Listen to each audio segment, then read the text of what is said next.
Huling namataan yung sentro ni Bagyong Ramil kaninang alas 4 ng umaga sa layong 350 kilometers kanluran ng Sinait sa may Ilocos Sur. May taglay itong lakas ng hangin na malapit sa gitna na umaabot ng 65 kilometers per hour, pagbuksan na umaabot ng 80 kilometers per hour. Yung movement nito ay northwestward sa bilis na 25 kilometers per hour.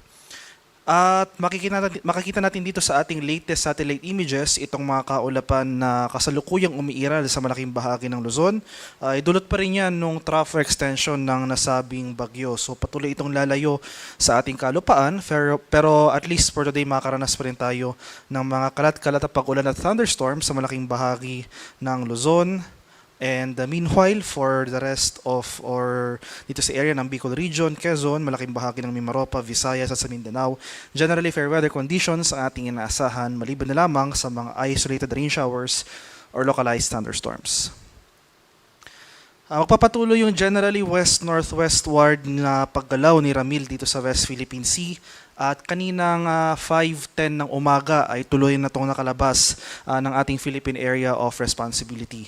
So magpapatuloy yung paggalaw generally west-northwestward ni Ramil sa mga susunod na oras at posible itong mag-re-intensify sa labas ng ating Philippine Area of Responsibility at posible itong ma-reach ang severe tropical storm category na kung saan malayo na ito sa ating bansa at mababawasan na rin yung epekto sa ating kalupaan. So makikita natin dito sa ating track and intensity forecast itong area na shaded ng yellow. Ito yung mga lugar na kung saan posible pa rin tayong makaranas ng mga pagbukso ng hangin.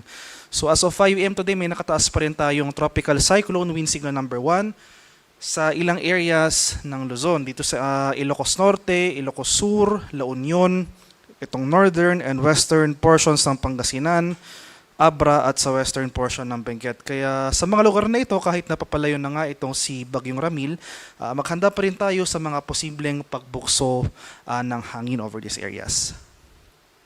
Sa mga lugar naman na hindi ko nabanggit na may tropical cyclone wind signal, posible pa rin yung mga strong to gale force gusts. So possible rin yung mga gusts of wind areas na walang wind signal sa Ilocos Region, Cordillera, Cagayan Valley, Central Luzon at Occidental Mindoro ngayong araw.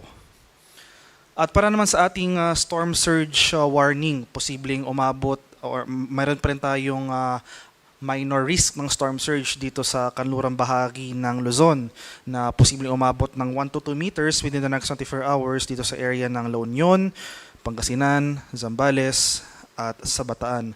So sa ating mga kababayan sa mga low-lying at exposed coastal communities sa mga lugar na ito, manatili pa rin po tayo sa higher ground dahil posible pa rin yung storm surge kahit papalayo na yung Bagyong Ramil. So yung storm surge, yung pagpasok o yung paghampas ng tubig dagat further inland, so manatili po tayo sa higher ground. Sa kalagayan naman nating karagatan, nag-issue na po tayo ng final gale warning kaninang alas 5 ng umaga, pero posible pa rin tayo makaranas ng katamtaman hanggang sa maalong karagatan dito sa seaboards ng Northern Luzon, particular na itong kanlurang dagat baybayin ng Northern Luzon. So